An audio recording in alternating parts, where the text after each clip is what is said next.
a balanced lifestyle doesn't have to be a dream, and wellness doesn't have to be an activity you save for downtime. Instead, elevate your personal and professional life with the tips, tools, and insight to holistically support healthier habits. Join me, Dr. Callie Davis, in the Mind Body Connection for enlightening conversations, inquisitive panel discussions, and illuminating stories from experts in the medical and healing communities who are leading the movement toward a holistic approach to health. Hey everybody, welcome to the Mind Body Connection. I'm Dr. Kelly, and I am so thrilled to bring you this exciting series of interviews that I was able to have with members of the Fascia Research Society. Here in New Orleans, we hosted the 7th International Fascia Research Congress, which was an amazing conference full of really intelligent, brilliant minds in science. And I wanted to share these interviews with you. It was really an amazing experience for me to sit down and have some heart-to-heart discussions with some of the leaders in this conference and in this field of fascia. My first interview is with Dr. Tina Wang, a leading expert in fascia research and the vice president of the Fascia Research Society. Dr. Wang is a board-certified physician specializing in physical medicine and rehab. She serves as assistant professor of medicine at Loma School of Medicine and at the University of California, Riverside, as well as Southern California University of Health Sciences. Dr. Wang is actively involved in the musculoskeletal curriculum, emphasizing ultrasound-based diagnosis and interventions. Her research focuses on myofascial pain syndromes, including hypermobility spectrum and Ehlers-Danlos syndromes. Join me in welcoming Dr. Tina Wang as we explore the vital connections between fascia, health, and wellness in today's episode. Hi, Dr. Tina Wang. We are so excited to have you in this interview, this special day that we have at Fascia Research Congress. I can feel all the excitement bubbling in our conference, all of these brilliant minds together in New Orleans for this conference. And I invited you on to talk with me today because you are one of the most brilliant minds that I know out in the fascia world, and especially with your experience with EDS and hypermobility. Thank you. Thank you. Such kind words. And I'm so honored to be here. Thank you for putting this podcast together and having this really important conversation. Yes, we need to have our voices heard, right? In this field, especially when it comes to Ehlers-Danlos and some of the lack of awareness that has been current with the way, I guess, patients are dismissed a lot of times or underdiagnosed. So when we have people who are really advocating for EDS in the field and also pushing that edge of research and getting awareness out there, that's what we need. We need more of you. Right. Well, thank you. And this collaboration, this gathering of different minds, different backgrounds, this is really where new magical things happen. Yes. And there oftentimes can be friction, but it's in that friction that new ways of thinking, new ways of doing things start to form, new conversations. Yes. Tell me more about this because I missed the first day of conference. So my daughter started school. Her first day of school was yesterday. So I got her to school, rushed over here and started. And immediately I was taken aback by what you're just talking about right now. This like magical soup of conversations going on and thought processes happening. And here we are, we're all asking questions at this. We have a lot of knowledge, each one of us carrying that, but we're all asking, these really cool questions that we want to know more. And it's very intriguing to see what comes out of those conversations.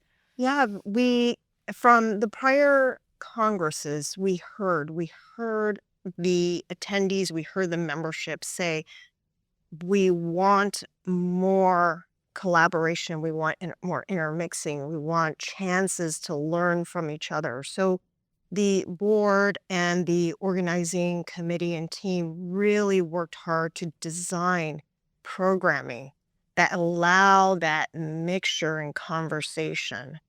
And so the program this year is extremely rich with different types of learning sessions so that everyone can experience things from a different way. Even your traditional scientific abstracts that are really dry Mm-hmm. and it's classic. It's the way things are done. Yeah. And you get to see scientists butt heads. Yeah. It can get really contentious, and I have to tell people who are not from scientific backgrounds, oh, this is science culture. Yeah. And then you go into a movement session, Yeah. and the scientists, the medical doctors, I'm in a suit. Got to move. And then you can move into your more classic education sessions, like let me show you my ideas, let me show you my research, let me show you the translations. And then we had the discussion groups where you get together and you can clash, or you can share your patient experience, your clinical experience, Mm-hmm. your research frustrations, Yeah. discuss translation, disagree about things. Yes. And then move into networking and continue there and into dinner over drinks. Really, and in the mornings, you get up, there's movement, Yeah. stretching, manual therapy. So it's really designed to try to meet the learning collaborative needs of people of all backgrounds, even people who are experiencing life as patients, like we are. Yes, and I loved that approach. It definitely came off in sessions of I would have to kind of like take a little mental note real quick of this is an audience of clinicians, researchers, scientists, and patient experiences that we're walking through together. And the way you just described conference, it made me think of fascia.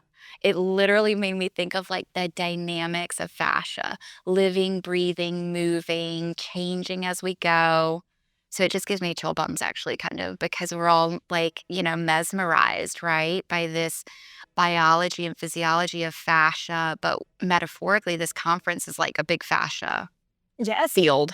Yes. Yes, even I have the privilege of serving on the fascia nomenclature committee, and even that conversation is, how do we reflect that histologically? How do we reflect that in the description and definition of the tissue? Yes. And how do we then communicate this? Because it's about language, and we might be speaking about the same structure, but seeing it from a different point of view, Yes. seeing different words. And that's the challenge here, is especially with Ehlers-Danlos and when we're looking at this complex illness. Yeah. And even I come on to this EDS community and say, no, this is a fascia-based disorder. Oh, is it? Now, that's even another conversation, because you and I, as fashionistas, Yes. fascia enthusiasts, fascia scientists, clinicians, we think, of course, and that's what I tell everyone, of course it is. Yes. But you have to actually prove it Right. and explain that. And that's a challenge too. Totally. We're not quite there yet where the language really speaks to the fascia. And because it's a global community here, even in the conference, and it's a international, interdisciplinary team of sorting out. So language is really important. And I would love to pick your brain. Like, how do we get there? We just keep doing this kind of stuff, right? Over time. Yeah, I think collaboration. Yeah. And that's one of the real, I think, important experiences as your kiddos' first day of school, Yeah. and the emotions and the friction and the new experiences. Yeah. And my kiddos, and then for ourselves too. Oh, I am so uncomfortable. What is that person doing right there with that movement? I'm so uncomfortable. And then going into a scientific session, from the other point of view as a movement special. What are they saying? What does a fibroblast in the extracellular matrix and the IL-6 and a cytokine? Good, you should feel uncomfortable because that means you're growing. Yeah, that's a great point. Yeah, and these are intense days. We travel in. We're coming in from different time zones. So it's an experience where our outer shell Yeah. starts to fizzle Oh, because totally. we're vulnerable. Yeah. Come into this vulnerable learning experience where your DPT, your MD, all of that starts to slough off. Yep. And you come in really vulnerable, really raw, feeling really uncomfortable. And what we want to do here is make it safe. Like, I know you feel that. That's okay. Yeah. That's why we're here. That is great. That is such a great, meaningful way to approach learning. And how, now that occurs to me, how vulnerable our patients feel when they are so uncomfortable and they've walked through all their experiences. In addition to the layers of not being heard, not being seen, going to doctors that they're seeking answers with and not having any, and how that cracks your shell open. Yeah, it's so hard. It's it's systemic. Yeah. The oppression is systemic for the healthcare providers, Yeah. for the patients, for even the healthcare delivery, the payment systems, what's exchanged, the socioeconomics. Yeah. And so I know there's so much hurt and trauma for us as providers, Mm-hmm. for the patients. And I encourage our patient population to really understand that it's collective trauma, even for that really nasty experience that is not right, that is not justifiable. Right. To really understand that when you walk in, it's collective, that physician that is doing that gaslighting has also experienced the same type of trauma within that same system. And so really accessing good care means being grounded, knowing what you want, knowing where you're going, and finding really amazing providers like you, starting that trust, because that's the foundation, is the trust in that one person who then helps you anchor and form a team that starts to move you in a direction towards health, whatever that looks like for you as an individual. You can't look at other people and say, oh, I want to be like her, or I want to be like that. You can say, that's where I'm going. Mm-hmm. What's the team that's going to slowly help me get there? Yes, because everyone's journey is so individualized. And I think what you just said is very beautiful because it helps us to see each other's perspectives more and to not, it kind of takes the animosity out of the process a little bit. For, I don't know, there's a better word for it, but it takes that hurt out of it a little bit to understand that, like, we have so many medical professionals who are in burnout and they're functioning in their sympathetic nervous system at work. And we're all like, I try to encourage my PT students or PTs in training, take that deep breath in between patients, ground yourself, do something, that helps reset your own nervous system because your nervous system is coming in to be open and create a safe space for that patient in front of you. And what you just told our audience with our patients who are listening is how to advocate and be that grounded and safe space within themselves. And it really helps them like tap into like what they need. Right.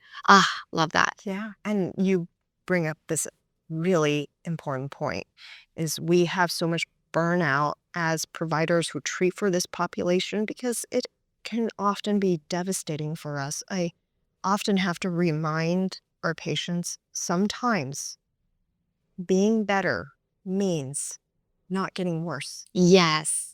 or slowing down the process of getting worse. Yes, absolutely. And that's hard. It's hard for the patient to process. And it's hard for us when we go in because as perfectionists, we feel like failures every time we can't save a patient, but that's not our role. Right. Our role really is to, because it's so systemic, so broad, it's just to walk that journey with our patients, help them problem solve. Yep. There's nothing else there. There's no magic. There's no magic Prolo. There's no magic pill. There's no magic PT. There's no magic vagal stimulator. No, You're right. there's no magic. No silver bullet, we say. No. Mm-hmm. It's really a journey that we walk together with our patients. Yes, absolutely. I'll share this. My primary care provider, when I was in her office earlier this year and I was having symptoms of perimenopause, and she goes, "We're in this together."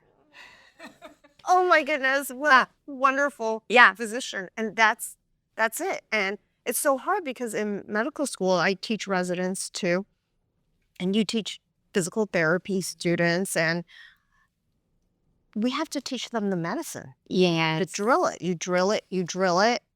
And then you turn around because they have to have competency. And then that's not medicine. Right. Those soft skills. Are the most important ones. Yes. That's Absolutely. your patient being hearing them.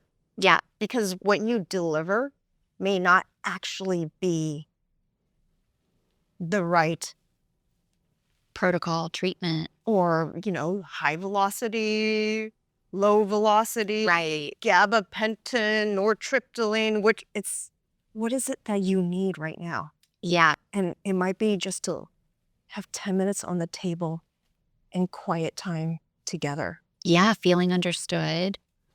Being heard. That's it. Those are huge. They break down those barriers. I feel like when a patient walks out and they feel seen and understood, they're really empowered by that process then. And like you said, the trust is there. And, I keep circling back to our EDS. They're my babies in my clinic. I love them so dearly. And they're so fragile. And so to hold that fragile person in a safe space and to just validate their experience with good listening, we are at a level where your clinician skills and your foundation and medical background and training, all that, it's like it speaks for itself, like that's the way that we carry that automatically in our toolkits, I feel like, when we have good training. Yes. And then it's like you said, the attention and awareness you bring in to their story. That's the art. The art to be able to access those parts of your brain simultaneously. Okay, I'm thinking about differential diagnosis and how to move forward, and I'm being present, and I'm listening. Yeah. And I'm not letting that part drive. I'm feeling the patient and where they are, where they want to move. And today is not the day. Today might be the day to, hey, are you today, would you like to consider a medication? No? Okay, that's okay. Right. What is it that you need today? Yeah, the softer side. That's beautiful. I also want to ask you, because I want to acknowledge that this is hard work for providers, right? It's like when we give that bandwidth and that capacity from our hearts, um, we ourselves can get into caregiver burnout and caregiver fatigue, compassion fatigue, all the labels we put on that. And so, what do you do for yourself to charge your own battery back up again? Yeah, I am a very serious yoga practitioner, so extremely serious, and it's a big part of my life. Yeah. Is the meditation, the breath, the Beautiful. movement, the mindfulness. It's not the only way to access that centerness, Mm-hmm. proper eating, proper food, Yeah.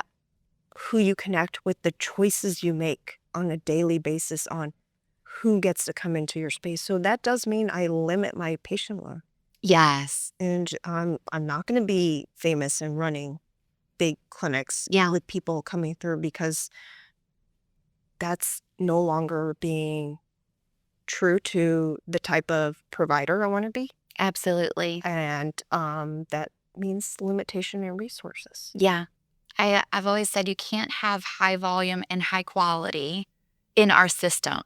They don't exist together. In materiality, in reality, right? Yeah.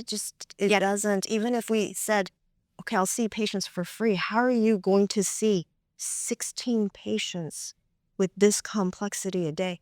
Right. Even when you see 2 to 3, Yeah. your brain is exploding. And I'm sure you're like me, where you think about the case all day long, and we carry our patients with us. We do.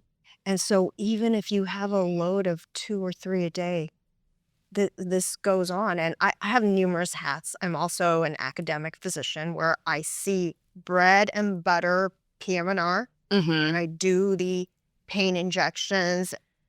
And it's so refreshing. I can walk in and say, today I get to see 16 basic patients a day and do basic things. Yes, right. And then the next day, okay, now Yeah. today is complex medicine day. Taking everything of you to operate that. Right. Yeah, totally. Oh my God. I love it that we're all of us collectively discovering how to have that capacity, right? Like to have those, to carry compassion and to have patience in our hearts. And then also to be like, okay, I have to have a boundary, draw back here. I need to like hibernate or do my yoga and my mind body medicine. And, I've had times in my life earlier on in my PT career where I had burnout pretty badly in a hospital system. And I had to learn the hard way of how important it is to regenerate and recover and fill my cup back up and find those things, as we grow, those things can change. But when we need to be able to take our own medicine and save time for that. So it's a real balancing act. And it's the same for our patients as it is for ourselves. Yeah, Wow. absolutely. They're in this materiality and everything is finite. And so we really have to be able to set firm boundaries that are compassionate and kind, and recognize that we're all hurting. Yeah, right. I love that. I want to ask you one last question.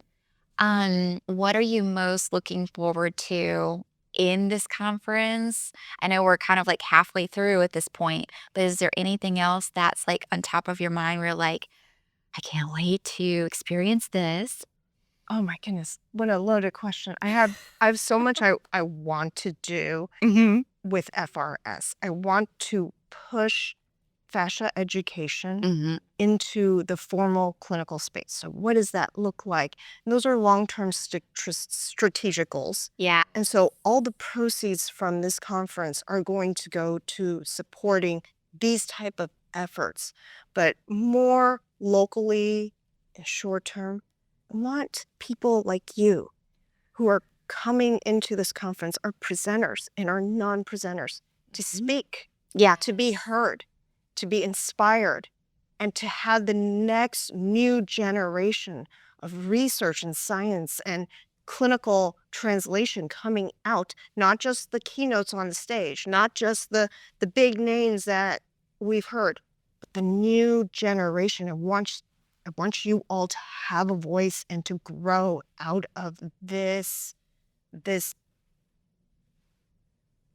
nursery Yeah. we've created. That's a beautiful way to put it, too. The way that we can innovate together and push that and use our dreams and passions together, having the voice, and like you stated so eloquently, everyone feeling like we're a little uncomfortable, but we're here together. We're learning together. We're doing it together.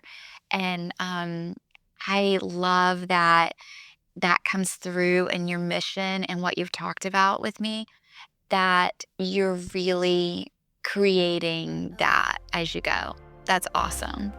Thank you so much for everything that you do, Dr. Tina Wang. Thank you so much for everything you do. Thank you for having me today.